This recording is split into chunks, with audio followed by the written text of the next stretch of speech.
ইমরানের ভিতরে মেয়ে চাইবেন না ছেলে চাইবেন সেটাও আল্লাহ শিক্ষা দিলেন। ইমরানের স্ত্রী কৌশলে আল্লাহর কাছে মেয়ে চেয়েছেন, ছেলে চেয়েছেন। কি চেয়েছেন?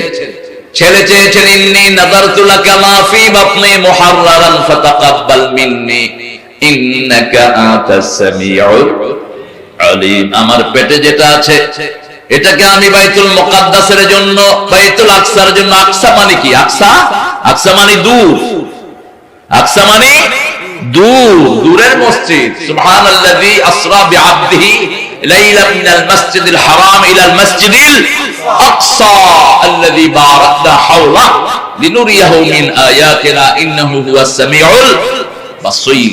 এটা দূরের মসজিদ। এই আকসা কেন টার্গেট করলেন? আকসা হলো এমন জায়গা, এটা হলো আকাশের স্টেশন। আকাশের কি? এখানের সামনে একটা সাখরা পাথর আছে, এই পাথরে দিয়ে ফেরেশতারা আকাশে উঠে।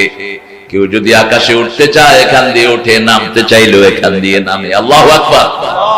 এজন্য নবী আলাইহিস সালামকে আল্লাহ বাইতুল্লাহ থেকে তুলেন নেই, ওটা হলো স্টেশন।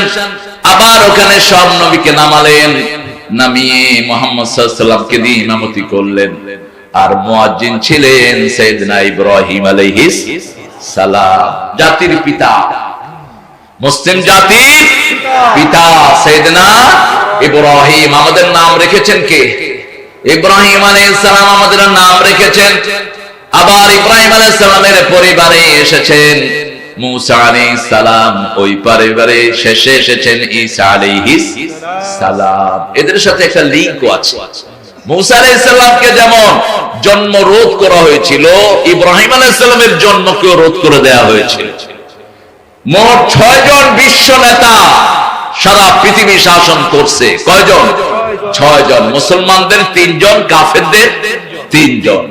4 জন চলে গেছে আর 2 জন সামনে আছে।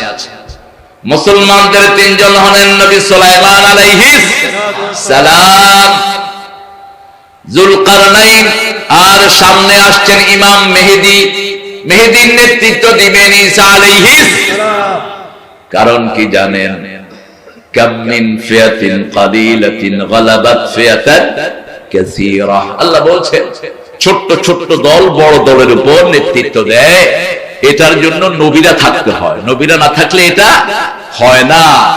নবীরা না থাকলে আল্লাহ ইকুয়েশন, ওই জনসংখ্যার উপর বিজয়টা দান করেন। কিন্তু নবীরা যখন থাকে ছোট্ট দল বিরাট দলের উপর বিজয় লাভ করে। সুবহানাল্লাহ। এই জন্য শেষ বিজয়টা নবীর হাতে হবে। তিনি নবুয়ত দাবি করবেন না, তিনি আসবেন রাসূল সাল্লাল্লাহু আলাইহি ওয়াসাল্লামের উম্মত হয়ে। আল্লাহু আকবার। কিন্তু তিনি হলেন ঈসা আলাইহিস সালাম, রাসায়নিক শক্তি নিয়ে তিনি আগমন করবেন। রাসূল সাল্লাল্লাহু আলাইহি ওয়াসাল্লাম বলছেন তিনি যতদূর তাকাবেন, যতদূর দৃষ্টি যাবে, ততদূর তার নিঃশ্বাস যাবে।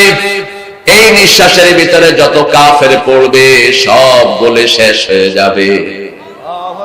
আপনারা যারা নামাজ পড়েন না, রোজা রাখেন না, তারাও সেটার ভিতরে শামিল হয়ে যাবেন। ঠিক তবে ঠিক।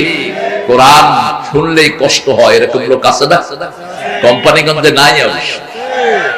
কোনায় কইও বারে গড়ে লইয়া। আল্লাহ ওদেরকে হেদায়েত দান করেন। ওরা বুঝে না, আমরা ওদের জন্য দোয়া করি আর ওরা আমাদের জন্য লাঠি আনে। আমি উপমাটা দেই এরকম, দাঁত আর জিহ্বা কোনটা আগে বলেন তো? কই তো হইতেছে না কোনটা আগে, কই বেজালে হয় আগে কোনটা? জিহ্বা আগে। কিন্তু দাঁত সুযোগ পেলে জিহ্বারে কি করে? কামড় দেয়, কিল্লে। অথচ দাঁতে যদি কোনো ময়লা লাগে জিহ্বা কি করে? সব সময় প্রচেষ্টা চালায় যে আমার ভাই দাঁত বিপদে পড়েছে, একটু তাকে আদর যত্ন করে সুন্দর করে দেই। But teeth is so ungrateful, কানুত, খুব অকৃতজ্ঞ, সুযোগ পেলেই জিহ্বারে কামড় দেয়। ইসলাম বিরোধীরাও তাই, আমরা তাদের জন্য দোয়া করি, ওরা সুযোগ পেলেই আমাদেরকে কামড় মারে, সুযোগ পেলেই আমার ভাইদের উপর আক্রমণ চালায়। ঠিক কিনা?